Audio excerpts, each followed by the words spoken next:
압살롬의 예루살렘 입성. 사무엘하 16장 15절에서 23절, 시편 4편 1절에서 8절 말씀입니다. 압살롬과 모든 이스라엘 백성들이 예루살렘에 이르고 아히도벨도 그와 함께 이른지라. 다윗의 친구 아렉 사람 후세가 압살롬에게 나갈 때에 그에게 말하기를, 왕이여 만세, 왕이여 만세하니. 압살롬이 후세에게 이르되, 이것이 내가 친구를 후대하는 것이냐? 내가 어찌하여 내 친구와 함께 가지 아니하였느냐 하니. 후세가 압살롬에게 이르되, 그렇지 아니하니이다. 내가 여호와와 이 백성 모든 이스라엘의 택한 자에게 속하여 그와 함께 있을 것이니이다. 또 내가 이제 누구를 섬기리이까? 그의 아들이 아니니이까? 내가 전에 왕의 아버지를 섬긴 것 같이 왕을 섬기리이다 하니라. 압살롬이 아히도벨에게 이르되, 너는 어떻게 행할 계략을 우리에게 가르치라 하니. 아히도벨이 압살롬에게 이르되, 왕의 아버지가 남겨두어 왕궁을 지키게 한 후궁들과 더불어 동침하소서. 그리하면 왕께서 왕의 아버지가 미워하는 바됨을 온 이스라엘이 들으리니 왕과 함께 있는 모든 사람의 힘이 더욱 강하여지리이다 하니라. 이에 사람들이 압살롬을 위하여 옥상에 장막을 치니 압살롬이 온 이스라엘 무리의 눈앞에서 그 아버지의 후궁들과 더불어 동침하니라. 그때에 아히도벨이 베푸는 계략은 사람이 하나님께 물어서 받은 말씀과 같은 것이라. 아히도벨의 모든 계략은 다윗에게나 압살롬에게나 그와 같이 여겨졌더라. 내 의의 하나님이여, 내가 부를 때에 응답하소서. 곤란 중에 나를 너그럽게 하셨사오니 내게 은혜를 베푸사 나의 기도를 들으소서. 인생들아, 어느 때까지 나의 영광을 바꾸어 욕되게 하며 헛된 일을 좋아하고 거짓을 구하려는가? 여호와께서 자기를 위하여 경건한 자를 택하신 줄 너희가 알지어다. 내가 그를 부를 때에 여호와께서 들으시리로다. 너희는 떨며 범죄하지 말지어다. 자리에 누워 심중에 말하고 잠잠할지어다. 의의 제사를 드리고 여호와를 의지할지어다. 여러 사람의 말이 우리에게 선을 보일 자 누구뇨 하오니, 여호와여, 주의 얼굴을 들어 우리에게 비추소서. 주께서 내 마음에 두신 기쁨은 그들의 곡식과 새 포도주가 풍성할 때보다 더하니이다. 내가 평안히 눕고 자기도 하리니 나를 안전히 살게 하시는 이는 오직 여호와이시니이다. 할렐루야. 우리 하나님께 감사와 영광의 박수 올려드리겠습니다. 축복된 주에 우리 실시간 현장에 나오신 성도님들과 지금 온라인 생방송으로 함께하고 계신 국내 모든 성도님들에게 하나님의 은혜가 충만하게 임하기를 축원합니다. 우리 함께 기도하시고 말씀 보겠습니다. 사랑하는 아버지, 은혜를 감사합니다. 교사주일을 맞아서 우리에게 은혜를 주었던 영적 스승들을 생각해 봅니다. 그들의 고마움을 헤아려 봅니다. 오늘 또 주님 예배를 통해서 말씀하시고 부족한 종은 온전히 감춰 주시옵소서. 예수님 이름으로 기도했습니다. 아멘. 지난주에 우리는 다윗이 유다 광야에서 지었던 시편 63편을 가지고 황폐한 땅에서 주를 갈망합니다 라는 제목으로 은혜를 나누었습니다. 아들 압살롬의 반역으로 인해서 수도 예루살렘을 내어주고 쫓겨 도망간 힘든 광야 생활이었습니다. 더 이상 떨어질래야 떨어질 수가 없는, 더 잃을 것도 없는 그런 절박한 상황이었지만 다윗은 그런 처지에서도 하나님께 예배를 드립니다. 어찌 보면 예배는 예배밖에 드릴 수 없는 그런 절박한 때 드리는 예배가 진짜 예배입니다. 그럴 때 예배할 수 있는 사람은 평생 하나님과 동행하며 살아온 영적 내공이 있기 때문에 가능했을 것입니다. 다윗의 그 절박한 광야의 예배가 하늘의 문을 열었고 아무도 믿지 않았던 다윗의 기적 같은 재기가 그때부터 시작되었습니다. 여러분의 인생이 완전히 허물어진 상태에서 여러분 예배하십시오. 기적이 그때부터 일어날 것입니다. 오늘의 스토리는 다윗 왕 일행이 피난을 떠난 이후 텅 빈 예루살렘 성으로 무혈 입성한 압살롬의 무리들에게 카메라가 이제 맞춰집니다. 15절 읽습니다. 압살롬과 모든 이스라엘 백성들이 예루살렘에 이르고 아히도벨도 그와 함께 이른지라. 여기서 모든 이스라엘 백성들이라고 한 것으로 봐서 당시 압살롬을 따르는 이 반란군 규모가 엄청났던 것 같습니다. 그러나 쫓겨가는 다윗을 따라가는 백성들은 그렇게 많지 않았습니다. 이미 영리한 사람들은 딱 사태 돌아가는 걸 보니까 판세는 압살롬 쪽으로 기울었거든요. 다윗이 다시 재기할 거라고 믿는 사람은 별로 없었습니다. 그래서 조금 요령 좋은 엘리트 인재들은 전부 이제 압살롬 쪽으로 이제 선을 갈아탔습니다.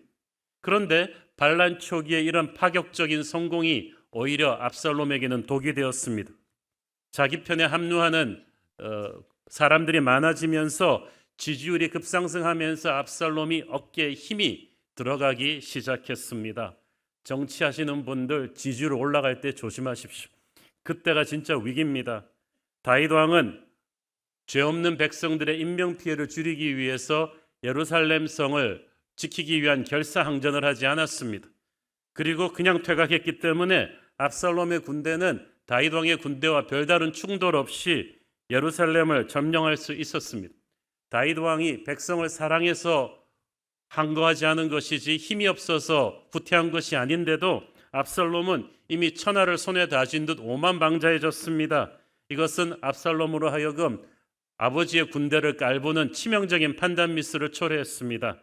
아버지 다윗 왕이 얼마나 수십 년 동안 재련해온 군대인 줄을 몰랐던 걸, 교만해진 압살롬이 판단력을 잃었다는 첫 번째 증거는 훗세를, 그의 항복을 받아들인 것이었습니다. 우리가 알다시피 훗세는 다윗의 인재들 가운데서도 아주 뛰어난 모사인데 그가 피난 가는 다윗 왕과 끝까지 함께 가려고 했었죠. 하지만 다윗이 일부러 훗세로 돌려보내죠. 너는 압살롬 밑으로 다시 들어가라. 거기서 나를 위해 할 일이 있을 것이라고 했어요. 그래서 돌아온 훗세는 예루살렘으로 입성하는 압살롬 앞으로 달려나가서 새로운 왕 만세를 부릅니다. 조금 퍼포먼스를 한 거죠. 그런데 훗세가 뛰어난 모사이기는 하지만 다윗의 절친이라는 것은 천하가 다 아는 일이었습니다. 그래서 압살롬도 처음에는 의심의 눈길로 이를 바라보았습니다. 어째서 네 친구 다윗과 함께 가지 않았는가? 라고 의심의 질문을 던졌습니다. 그랬더니 훗세가 준비해온 대답을 합니다. 18절 19절 읽습니다. 훗세가 압살롬에게 이르되 그렇지 아니하나이다. 내가 여호와와 이 백성 모든 이스라엘의 택한 자에게 속하여 그와 함께 있을 것이니이다. 또 내가 이제 누구를 섬기리이까? 그의 아들이 아니니까 내가 전에 왕의 아버지를 섬긴 것 같이 왕을 섬기리이다 하니라. 훗세의 말의 포인트는 간단합니다. 다윗이 아직 살아있긴 하지만 이제 대세는 당신 쪽으로 기울지 않았느냐.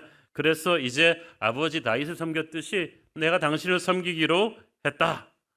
정말 압살롬이 그 포인트에서 정말 듣고 싶어하는 말을 해줬어요. 사실 비록 반역에 성공하긴 했지만 압살롬은 내심 불안했습니다. 아버지 다윗 왕의 존재감이 너무나 컸기 때문이죠. 그렇기 때문에 이제 자기가 아버지 대신 백성을 다스리기 위해서는 명분, 정통성이라는 게 필요했어요. 내가 진짜 왕이라는 거. 정통성은 아버지를 섬겼던 신하들이 얼만큼 자기에게 넘어오는가가 결정을 해주거든요. 근데 다윗이 굉장히 의지하던 아히도벨이 이미 압살롬의 참모가 되었는데 이제 다윗의 절친인 훗세까지 자기 편으로 귀순하면서 이런 말을 해주니까 압살롬이 아주 체면이 세워진 거예요.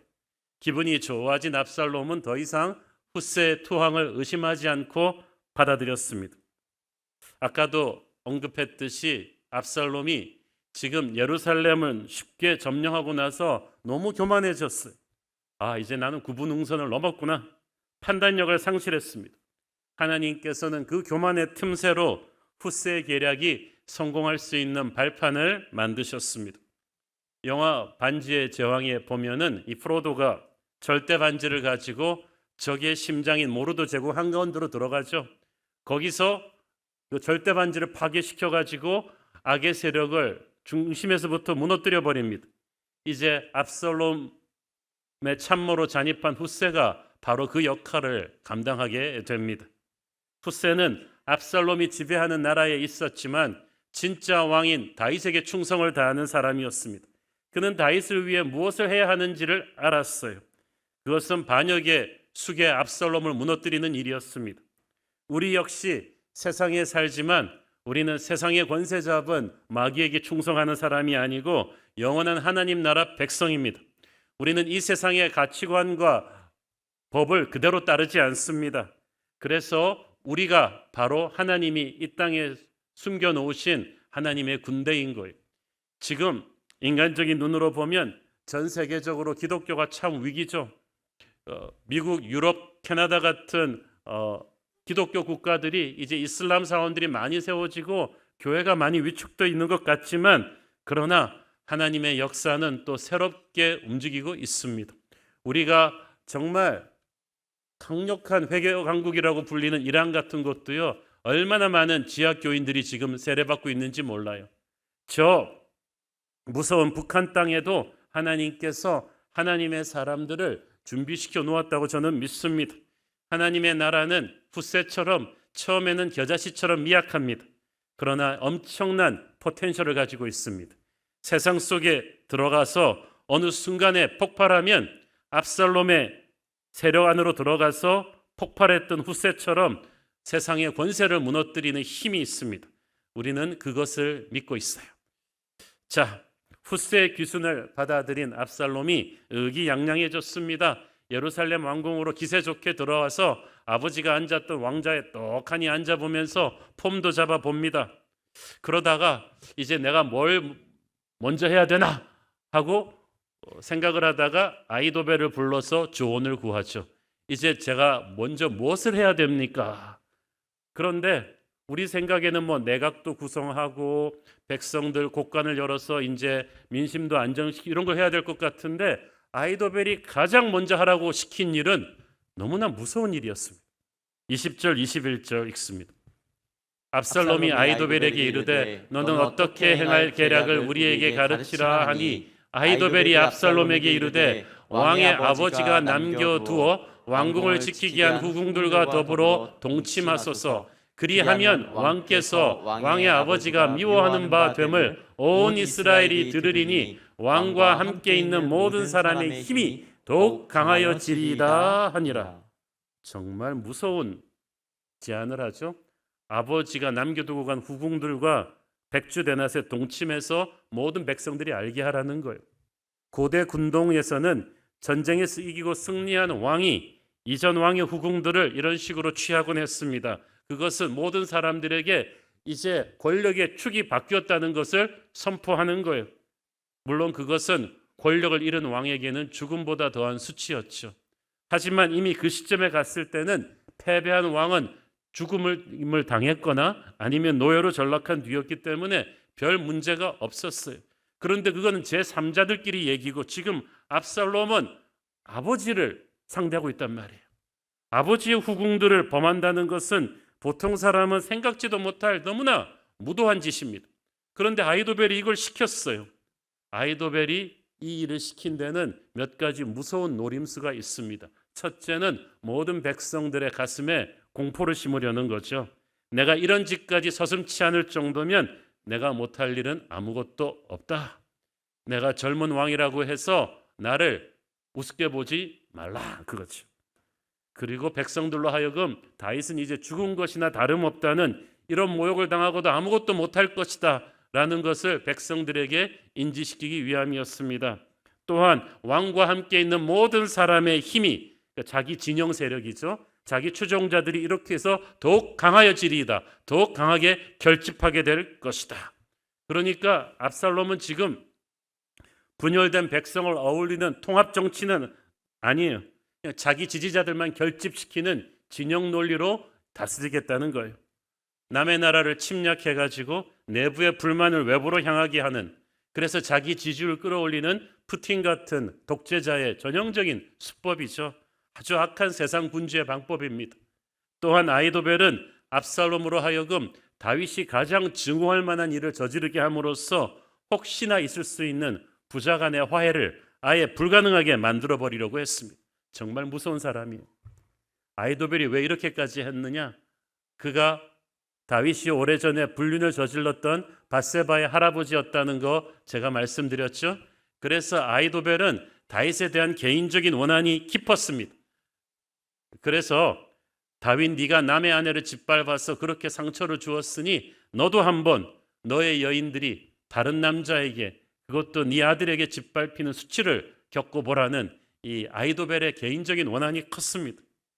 자, 그런데 문제는 압살롬이 아히도벨의 이런 무도한 아이디어에 대해서 전혀 반론을 제기하지 않고 그대로 따랐다는 데 있죠.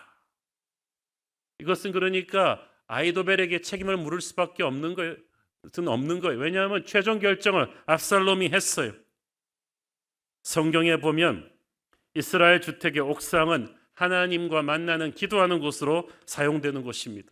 그때 그것은 계시와 축복이 임하는 곳이 되지만 이렇게 무도한 죄의 장소로 사용하면 멸망당하는 곳이 됩니다. 그러니까 지금 아히도벨과 압살롬은 하나님이 눈에 보이질 않아요. 그냥 다윗의 왕권을 빼앗아 오고 자기 세력 결집시키는 그거밖에 눈에 안 보여요. 위에서 지켜보시는 하나님이 보이지 않은 거예요. 그것이 그들의 결정적인 패착이 되었습니다. 여러분, 권력을 손에 쥐면요, 전부 다 자기가 역사의 주인공인 것 같은 착각을 하게 됩니다. 그래서 취임하고 첫 번째 출근하는 대통령의 모습들은 한결같이 좋게 보면 자신감, 나쁘게 보면 오만함이 있고, 퇴임하고 물러가는 대통령은 확 기가 죽은 조금 쓸쓸함이 있죠. 그러나 권력을 잡은 사람이라고 해도 절대 넘어서는 안 되는 선이 있습니다. 아버지의 후궁들을 범하는 것은 하나님의 율법에서 금하고 있는 무서운 죄입니다. 그런데 압살롬은 세상의 정복자들이 다 그렇게 합니다 라는 아히도벨의 조언을 그대로 따라버렸죠. 세상적인 가치관으로서 문제가 없어도 하나님의 사람은 절대 해서는 안 되는 길이 있는 거예요. 복수심과 권력욕에 눈이 어두운 압살롬은 그 선을 넘어버렸습니다. 그것이 그의 패망의 시작이 되었습니다. 압살롬은 똑똑하지만 악한 참모의 말을 들었어요. 여러분 인생에서 똑똑하지만 악한 사람의 말을 듣지 마세요. 기도해서 하나님의 뜻을 제대로 분별을 해야 됩니다. 아히도벨은 정말 뛰어난 인물이면 틀림없습니다. 성경이 그것을 보여줍니다. 25절 읽습니다. 그때 아히도벨이 베푸는 계략은 사람이 하나님께 물어서 받은 말씀과 같은 것이라. 아히도벨의 모든 계략은 다윗에게나 압살롬에게나 그와 같이 여겨졌더라. 하나님이 주시는, 그러니까 인간계를 초월하는 정말 뛰어난 모사였다는 얘기죠. 실력 하나만큼은 제갈공명 수준이었다 하는 거예요. 비단 이 계략뿐 아니라 이때까지 반란군을 이끌고 이렇게 거침없이 수도를 탈환하기까지 아히도벨의 일거수일투족은 정말 무서웠습니다. 그래서 아버지 다윗도 오랜 세월 아히도벨을 참모로 둔 것이고 압살롬도 그에게 의존한 거예요. 그러나 이 순간만큼은 아히도벨은 그 뛰어난 능력을 악하게 썼어요. 그게 문제였어요. 총신이 비뚤어져 있으면 아무리 명사수라도 관역을 맞추지 못합니다. 아히도벨은 뛰어난 능력이 있었지만 그 마음이 복수심과 비뚤어진 권력욕으로 비뚤어져 있었기 때문에 그 능력은 결코 선하게 쓰이지 못했어요. 결국은 자신도 죽이고 남도 죽이게 되었죠. 우리는 아히도벨 같은 사람들이 되라고 우리 아이들을 몰아붙여요. 명문대에 들어가라, 엘리트가 되라. 그러나 하나님을 모르는 선하지 않은 사람들이 그 뛰어난 실력을 가지고 자기도 망치고 남도 망치는 거예요. 잠언 3장 5절 7절을 보십시오. 너는 마음을 다하여 여호와를 신뢰하고 네 명철을 의지하지 말라. 너는 범사의 그를 인정하라. 그리하면 네 길을 지도하시리라. 스스로 지혜롭게 여기지 말지어다. 여호와를 경외하며 악을 떠날지어다. 아히도벨의 문제는 실력이 없는 게 아니라 악을 떠나지 않는 게 문제였죠.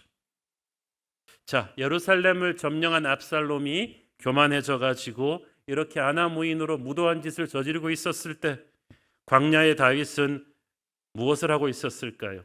오늘 묵상하게 될 시편 4편은 저녁에 지은 찬송시인데 이런 무서운 일들이 예루살렘에서 돌아갈 때 광야로 쫓겨난 다윗이 하나님께 예배하며 지었던 시입니다.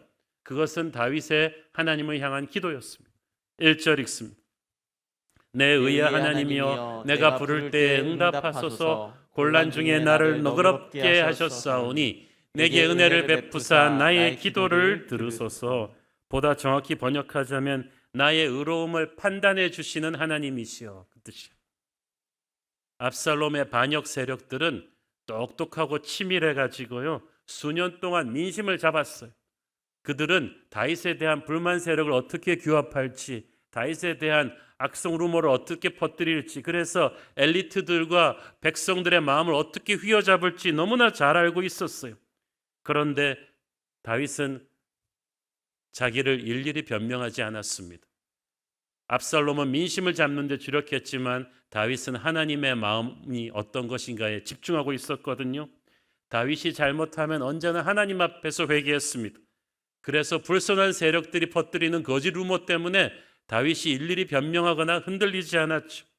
그가 곤란 중에 나를 너그럽게 하셨사오니, 이 말은 과거에도 항상 내가 곤란할 때마다 하나님이 나를 살리셨다는 뜻입니다. 곤란 중에 나를 너그럽게 하셨다는 말은 꼼짝달싹 못하는 위기에서 살리셨을 뿐 아니라 내 마음이 강팍해지지 않고 너그럽게 하셨다는 거예요. 옛날에도 그렇게 하셨기 때문에 지금도 그렇게 하실 것을 확신합니다. 내게 은혜를 베푸사 나의 기도를 들으소서. 다윗의 기도에는 하나님에 대한 믿음이 있어요. 왜냐하면 과거에도 응답받아 본 경험이 있기 때문에 이 믿음이 기도에 힘을 더합니다. 여러분도 지금 어떤 고난에 있다 할지라도 과거에 여러분을 살리셨던 하나님이 지금도 살리실 거라는 믿음을 가지고 기도하시기를 바랍니다. 내게 은혜를 베푸사 나의 기도를 들으소서. 다윗의 이 기도는 우리가 방금 다루었던 사무엘하 16장 20절 압살롬이 아히도벨에게 묻기를 우리가 어떻게 행해야 될지를 가르쳐 달라고 아히도벨에게 자문을 구하던 장면과 딱 대조가 됩니다. 지금 압살롬도 다윗도 지금 누구의 말을 듣고 어떤 결정을 하는가에 따라서 운명이 바뀔 수가 있는데, 이 중요한 순간에 압살롬은 아히도벨의 자문을 구했고 다윗은 하나님께 기도했습니다. 이것이 이때까지 완전히 대척점에 있던 두 사람의 운명을 다시 바꾸어 버립니다. 여러분은 인생의 기로에서 중요한 결정을 할 때 누구의 의견을 구하십니까? 실력이 있지만 악한 아히도벨, 그렇지만 실력이 있으니까 세상적인 실력이 있는 사람의 자문을 구하십니까? 아니면 하나님 앞에 달려가서 하나님의 은혜를 간절히 구하며 기도합니까? 모든 유리한 고지를 점령하고 있던 압살롬은 이 결정 때문에 무너지고, 모두 끝났다고 생각했던 다윗은 이 기도로 인해 살아가게 된 것입니다. 저는 여러분이 인생의 결정적인 순간에 아히도벨이 아닌 하나님께 달려가기를 바랍니다. 2절부터 5절까지는 다윗이 자신을 압박하는 압살롬과 대적들을 영적으로 꾸짖는 장면이에요. 2절 읽습니다. 인생들아 어느 때까지 나의 영광을 바꾸어 욕되게 하며 헛된 일을 좋아하고 거짓을 구하려는가. 인생들은 지금 자기를 공격하는 대적들을 말하는 것인데, 이 인생들이 보통 인간들이 아니에요. 똑똑한 장군들이고 강요들이고 난다 긴다 하는 사람들인데, 다윗은 그냥 인생들아, 이 인간에 불과한 허무한 존재들아 이런 거예요. 내 눈에 보기에는 너희들이 아무리 잘났다고 뛰어도 불쌍하다 하는 거예요. 어느 때까지 헛된 일을 좋아하고 거짓을 구하려는가. 헛된 일이란 하나님의 섭리에 어긋난 일이기 때문에 결코 이루어지지 않을 일들을 말합니다. 너희들이 지금 쌓아 올리고 있는 이 모든 것들이 너희들 눈에 보기에는 대단해 보이지만 하나도 이루어지지 않을 것이다. 언제까지 거기에 몰두할 것인가. 다윗은 오히려 그들을 가엾게 여기고 있습니다. 지금 압살롬이 예루살렘에서 저지르고 있는 모든 만행들의 소식은 다윗 왕의 귀에 다 들어갔을 거예요. 우두머리 압살롬이 아버지의 후궁들을 범할 정도니까 그 밑에 압살롬 부하들이 저지르는 만행은 어땠겠어요? 지금 막 예루살렘은 난리가 났을 거예요. 백성들도 좀 고개를 갸우뚱했을, 이것이 새로운 왕의 시대란 말인가? 그리고 다윗은 무엇보다도 아들이 어떻게 아버지한테 이렇게까지 할 수 있나? 애지간한 아버지 같으면 멘탈이 완전히 붕괴됐을 것입니다. 그런데 다윗의 멘탈은 건강했어요. 왜? 기도하는 사람이니까. 3절 읽습니다. 여호와께서 자기를 위하여 경건한 자를 택하신 줄 너희가 알지어다. 내가 그를 부를 때 여호와께서 들으시리로다. 너는 백성들의 민심은 잡았지만 하나님이 누구를 택하셨는지 거기에는 관심이 없구나. 근데 그게 승부처인데, 그가 경건한 자를 택하셨다. 경건한 자는 히브리 원어로 하면 하나님 닮아가려고 몸부림치는 자를 말하는 거예요. 완전한 자가 아니에요. 그것은 다윗 자신을 말하는 것입니다. 다윗은 자기도 결점이 많고 실수가 많았다는 거 알아요. 그러나 적어도 다윗은 하나님 앞에서 늘 회개하고 하나님 앞에서 예배하면서 몸부림치는 그런 사람이었어요. 그러니까 하나님이 다윗에게 왕권을 준 거예요. 압살롬은 민심만 장악하면 게임이 끝날 줄 알았는데 다윗은 그게 승부처가 아니다. 너는 하나님의 선택을 무시하고 있구나. 내가 그를 부를 때 여호와께서 들으시리로다. 하나님이 나의 기도를 하나님께서 들으시기 때문에 아무리 대세가 기울었다고 해도 압살롬 너는 성공하지 못한다는 뜻입니다. 이것이 기도하는 사람의 자신감입니다. 지금 다윗은 세상적인 힘은 다 잃었어요. 그런데 다윗이 하나 딱 붙잡고 있는 거, 하나님과의 기도 익스프레스 라인은 딱 붙잡고 있어요. 압살롬은 다 가지고 있지만 그게 없어요. 압살롬이 모든 것이 다 끝난 듯이 온갖 무도한 행위를 자행하고 있었을 때도 그 화려한 집무실에서 이렇게 샴페인 터뜨리면서 웅장한 참모들의 호의를 받고 있었을 때 다윗은 메마른 모래바람 치는 광야에 엎드려 간절히 기도하고 있었어요. 그리고 그것이 앞으로 둘의 운명을 바꾸게 되죠. 여러분, 지금 여러분의 사무실이 얼마나 큰가, 얼마나 화려하게 사람들의 스팟라이트가 쏟아지는가 아무 의미 없어요. 반역자 압살롬은 알지 못했습니다. 성공 가능성이 99%인 쿠데타라 할지라도 저쪽 1%의 하나님이 개입하면 상황은 순식간에 뒤집어질 수 있다는 것을, 여러분, 하나님을 대적하는 사람 뒤에 서지 마세요. 아무리 그가 지금 잘 나간다고 해도 그 길은 멸망의 길입니다. 우리는 다윗에게 배팅해야 돼요. 아무리 인간이 준비해도 하나님이 개입하면 모든 게 무너지는 거예요. 교만한 자는 자기를 과대평가하는 사람이죠. 자기를 과대평가하는 사람은 항상 하나님을 과소평가합니다. 그게 그의 멸망의 시작입니다. 그래서 성경이 말합니다. 선줄로 생각하는 자는 넘어질까 조심해라. 압살롬이 그것을 알기에는 지금 너무 교만해. 4절 읽습니다. 너희는 떨며 범죄하지 말지어다. 자리에 누워 심중에 말하고 잠잠할지어다. 이 말은 무슨 말이에요? 너 하나님 무서운 줄 알아라.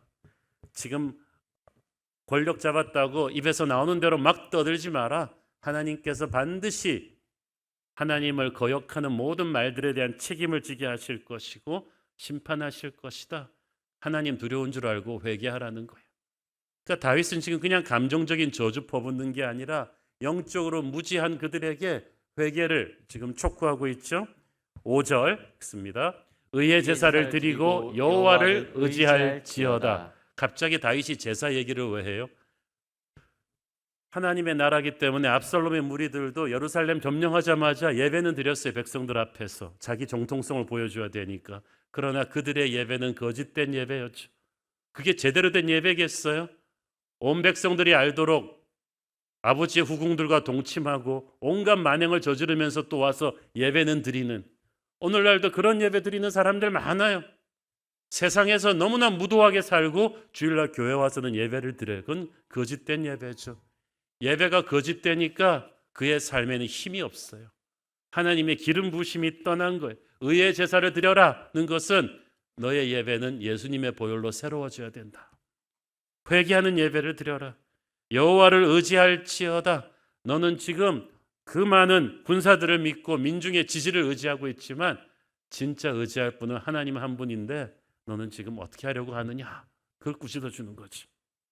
이렇게 자기의 대적들을 향해 영적으로 꾸짖은 다윗은 6절부터는 자기 스스로에게 또 그와 함께하고 있는 동지들에게 격려를 합니다. 6절 읽습니다. 여러 사람의 말이 우리에게 선을 보일 자 누구뇨 하오니 여호와여 주의 얼굴을 들어 우리에게 비추소서. 여기서 여러 사람, 우리란 다윗의 부하들을 말합니다. 그들은 오랜 세월 다윗과 함께했던 충신들이었죠. 많은 위기를 함께 넘겨왔지만 이번엔 너무나 상황이 심각하니까 이들도 흔들리고 있었어요. 누가 우리에게 선을 보여줄 꾸는 이제 누가 우리를 도와주죠? 우리 이제 끝난 거 아닐까요? 라는 패배의식이 다윗의 부하들 안에도 은근히 일어나고 있던 거예요. 적의 비방보다 더 무서운 게 아군의 사기가 땅에 떨어져 있다는 것입니다. 그래서 다윗이 하나님 앞에 달려가서 울부짖습니다. 주의 얼굴을 들어 우리에게 비추소서. 그 다윗 자신도 터프한 척하고 있었지만 속으로 힘들었던 거예요. 패배의식에 젖어있던 부하들을 격려하려고 하는데 자기도 힘이 없어. 그래서 달려가서 하나님 제발 우리에게 관심을 가져주십시오. 은총을 베풀어 주소서라고 기도하는 거예요. 여러분, 리더의 이 고독을 아십니까? 부하들 앞에서는 안 그런 척했지만 얼마나 두려웠으면 그랬겠습니까? 우리의 한계가 드러나고 주변의 상황이 너무나 심각해져 가지고 기쁨과 평안이 없어질 때, 앞으로 어떻게 될지 알 수 없을 때 우리가 어떻게 해야 됩니까? 그때 기도해야죠. 그때 하나님을 신뢰해야죠. 우리가 환난 중에 하나님을 신뢰한다는 증거는 기도의 자리를 떠나지 않는 거예요. 여러분, 더 이상 사람은 우리를 도와줄 수 없습니다. 그래서 우리는 하나님께 올인할 수밖에 없습니다. 그리고 그게 진짜 기도입니다. 우리가 드리는 진짜 기도는 하나님께 올인하는 절박한 기도죠. 그리고 그 기도를 하면서 다윗의 가슴이 영적인 은혜가 살아나기 시작합니다. 7절 읽습니다. 주께서 내 마음에 두신 기쁨은 그들의 곡식과 새 포도주가 풍성할 때보다 더하나이다. 곡식과 새 포도주가 풍성할 때는 다윗이 잘 나갈 때 한참 예루살렘에서 누렸던 세상적인 힘과 인기와 그런 풍성한 군량미, 축제를 말하는 거예요. 그런데 지금 그 적군이 다 가지고 있죠. 다윗은 아무것도 없어요. 그런데 다윗은 오히려 여기서 가슴속 깊은 곳에서부터 끌어내는 기쁨을 누리고 있어요. 비로소 세상에서 누렸던 그 기쁨은 허망하다는 것을 알게 되었습니다. 8절 읽습니다. 내가 평안히 눕고 자기도 하리니 나를 안전히 살게 하시는 이는 오직 여호와이시니이다. 당장이라도 반란군의 추격이 따라붙을 수 있는 상황에서 다윗이 글쎄 자겠다는 거예요. 시편에 보면 다윗이 자겠다는 말이 굉장히 많이 나와요. 잠이 굉장히 중요한 사람이지. 그런데 여러분, 정신심리학자들한테 가서 여러분 상담해 보세요. 정신적으로 문제가 오는 사람들은 거의 대부분 잠을 못 잡니다. 불면증이요. 그런데 잠을 편안히 충분히 자잖아요. 정신적으로 육체적으로 건강해요. 그래서 시편이 굉장한 책이에요. 다윗이 이 난리통에서 편안히 잘 것이다. 하나님이 자기를 지키신다는 확신이 있으니까 그렇게 하는 거예요. 나를 안전히 살게 하시는 이는 오직 여호와이시니이다. 나를 안전히 지켜주시는 것은 은행 계좌도 아니고 세콤도 아니고 내 명예도 돈도 아니고 내 자식도 아닙니다. 오직 여호와이십니다. 자기의 힘을 의지하는 사람은 이렇게 밤에 잠 못 잡니다. 지금 승세를 잡은 압살롬 쪽이 오히려 불안해가지고 전전긍긍하고 수세에 몰린 다윗이 오히려 밤에 잡니다. 그것은 믿음으로 사는 자의 담대함이죠. 압살롬이 참 똑똑한 인간이긴 하지만 딱 하나 몰랐던 게 있어요. 아버지 다윗의 힘은 백성의 지지도도 군사력도 아니라 그 다윗의 예배에 있었다는 것을 몰랐습니다. 그래서 압살롬의 반역은 절대 성공할 수 없는 거예요. 교만한 실력자죠, 압살롬은. 다윗은 겸손한 예배자죠. 교만한 실력자는 결코 겸손한 예배자를 이길 수 없어요. 같이 해봅시다. 교만한 실력자는 절대 겸손한 예배자를 이길 수 없다. 그것이 압살롬과 다윗의 차이입니다. 그러므로 여러분 어떤 상황 속에서도 겸손한 예배자가 되시기를 바랍니다. 객관적인 시각에서 지금 다윗의 운명은 바람 앞에 등불입니다. 아무도 지금 상식이 있는 사람이면 다윗 편에 설 사람은 없어요. 수도 예루살렘 뺏겼죠. 12지파 중에 10지파가 반란군에게 붙었죠. 압도적인 병력의 우위를 점한 반란군의 추격이 이제 등 뒤에까지 바싹 따라왔죠. 지금 왕권 회복이 문제가 아니라 목숨을 부지하는 것이 가장 급한 상황이에요. 그런데 다윗이 패닉하지가 않아요. 어떤 상황에서도 하나님께 예배하는 사람이 가지는 자신감입니다. 저는 그래서 시편 4편을 보면 다윗이 벌벌 떨면서 간신히 마음을 추스리고 끝나는 것이 아니라 기쁨과 평안으로 결론을 맺는다는 것, 이게 놀랍지 않습니까? 누가 이것만 보면 마치 다윗이 이긴 것 같아요. 이 상황을 어떻게 헤쳐나갈지 다윗도 모르고 주변 그 누구도 몰라요. 그러나 하나님께서 어떻게든 그를 살리실 거라는 믿음이 있습니다. 어린아이와 같은 믿음이에요. 사실 그 믿음 하나면 충분하지 않습니까, 여러분? 지금 혹시 여러분 인생이 다윗처럼 사면 초과에 몰렸다고 해도 하나님이 어떻게든 살려주실 거라는 믿음을 가지십시오. 어떻게 살려주실까요? 그거는 우리의 소관이 아니에요. 그거는 하나님께서 하실 거예요. 확실한 것 한 가지는 하나님은 결코 겸손한 예배자를 버리시지 않는다. 그는 우리로 하여금 선한 능력으로 승리케 하실 것입니다. 우리는 그것을 다음 주부터 확인하게 될 것입니다. 우리 함께 기도하겠습니다. 하나님 은혜를 감사합니다. 교만한 실력자는 결코 겸손한 예배자를 무너뜨릴 수 없다는 것을, 압살롬은 모든 것을 가졌지만 아무것도 없는 다윗을 결코 이길 수 없다는 것을 오늘 배웠습니다. 세상 권세는 우리를 마구 부셔놓아도 우리는 하나님을 예배함으로 다시 살아날 줄을 믿습니다. 오늘 다윗의 승리가 우리의 승리가 되게 하옵소서. 예수님 이름으로 기도했습니다. 아멘.